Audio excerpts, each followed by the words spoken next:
નમસ્કાર દર્શક મિત્રો, ટોક વિથ ભાવનગરમાં હું છું નીતિન સોની। ભાવનગરના આંગણે આગામી તારીખ 2 એપ્રિલથી 14 દિવસ માટે BAPSના વડા પૂજ્ય સંત શ્રી મહંત સ્વામી પધારી રહ્યા છે। આમ જોવા જઈએ તો ભાવનગરની જે અક્ષરવાડી મંદિર આવેલું છે વાઘાવડી રોડ ઉપર, એમનો દ્વિશતાબ્દી મહોત્સવ પણ યોજાવાનો છે અને એને કારણે આજે મહંત સ્વામી મહારાજ છે એ ભાવનગર આવી રહ્યા છે। હરિભક્તોમાં ખાસ કરીને ભારે ઉત્સાહ જોવા મળે છે। અક્ષરવાડીમાં હાલ તડામાર તૈયારીઓ પણ ચાલી રહી છે। જય સ્વામિનારાયણ। ખાસ તો 8 વર્ષ પછી મહંત સ્વામી મહારાજ ભાવનગરના આંગણે પધારી રહ્યા છે।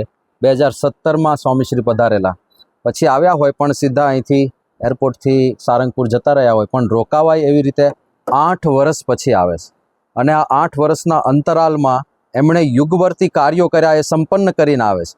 અબુધાબીની અંદર જે BAPS હિન્દુ મંદિર શોભી રહ્યું છે એ બનાવીને આવે છે। રોબિન્સવિલની અંદર ભારતની બહાર દુનિયાનું બીજા નંબરનું સૌથી મોટું હિન્દુ મંદિર, એનું દુનિયાને પ્રદાન કરીને મહંત સ્વામી મહારાજ ભાવનગરના આંગણે પધારે છે। એટલે બધા હરિભક્તોને પણ ખૂબ ઉત્સાહ છે, બધા ભાવિકોને પણ એમને વધાવવાનો ખૂબ આનંદ છે।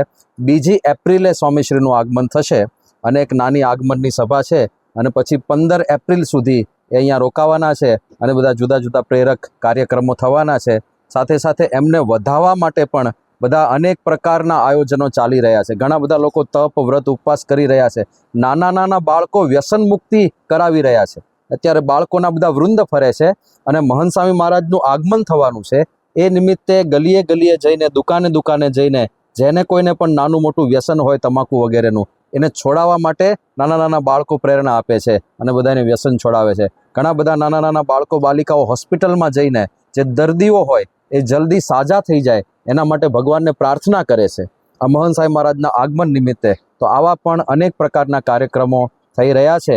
ખાસ બધા ભાવનગરના બધા જ પ્રજાજનો માટે એક સંદેશ છે કે આવા મહાન સંત આ ભાવનગરના આંગણે પધારી રહ્યા છે। ભાગવતમાં સંતનો મહિમા કહેતા કહ્યું કે સાધુનામ દર્શનમ પુણ્યમ તીર્થભૂતા હિ સાધવઃ। આવા સંત સાક્ષાત એ તીર્થ સ્વરૂપ હોય છે, તેમના દર્શન કરવા માટે પધારવા સમસ્ત ભાવનગરની જનતાને ભાવભર્યું હાર્દિક નિમંત્રણ છે। આ સાથે સાથે અક્ષરવાડી મંદિરનો દ્વિશતાબ્દી મહોત્સવ છે। આ દ્વિદશાબ્દી મહોત્સવ 20 મંદિર પૂરા થયા, પ્રમુખ સ્વામી મહારાજે આ મંદિરની ભેટ આપી, તો એ મહોત્સવ પણ મહંત સ્વામીજી મહારાજની ઉપસ્થિતિમાં એકદમ ધૂમધામથી ઉજવવાનો છે। તો એના પણ સાક્ષી બનવું એ જીવતરનો એક લાવો બની રહેશે, તો એના માટે પણ બધાને ખાસ નિમંત્રણ છે। સભા સહિતનું કોઈ વિશિષ્ટ આયોજન?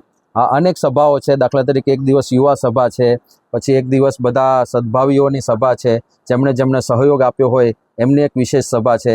એક દિવસ બાળકો માટેની એક સ્પેશિયલ સભા છે કે નાના નાના બાળકોને પ્રેરણા મળે એવા બધા કાર્યક્રમો થશે। એક દિવસ કાર્યકરો કે જે સેવા કરતા હોય છે સમયે સમયે, એવા કાર્યકરોનો પણ એક આખો કાર્યક્રમ છે। અને જે મુખ્ય સભા છે એ આ ભાવનગર મંદિર દ્વિદશાબ્દી મહોત્સવ, એની પણ એક ભવ્ય મહાન સભા થશે।